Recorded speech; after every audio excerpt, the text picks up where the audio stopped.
sawa, lakini nina kila sababu ya kuamini sisi hapa hatufurahii kwa sababu ya vinywaji, soda zilizokuwa juu ya meza zetu, lakini kikubwa ambacho tunafurahia ni Mwenyezi Mungu kuonesha kwa namna gani alivyokuwa mwema na anasimama upande wa wasema ukweli na waliokuwa wanyofu wa mioyo hadi kumruzuku neema nyingine ya maisha Mheshimiwa Rais, kiongozi mkuu wa taifa letu. Tupige makofi kwa ajili ya hili. Leo nchi nzima imepanda mti, unanielewa, anasherekea kumbukizi ya siku yake ya kuzaliwa akiwa ameweka mbegu au ameweka mti, yeye ama wananchi waliomuunga mkono, ambayo moja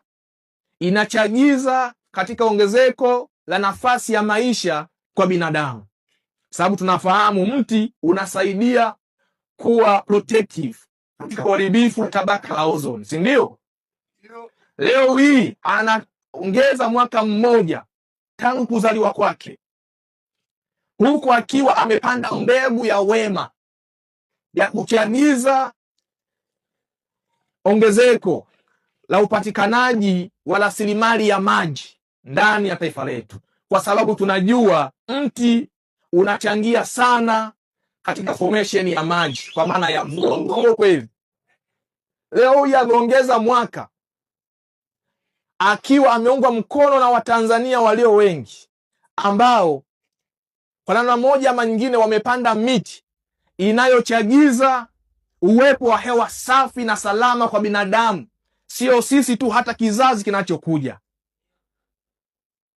Roho hiyo, maono hayo, wema huo hauwezi kupatikana ndani ya mwanadamu mbaya na mwovu ambaye ni kundi la watu wa shetani.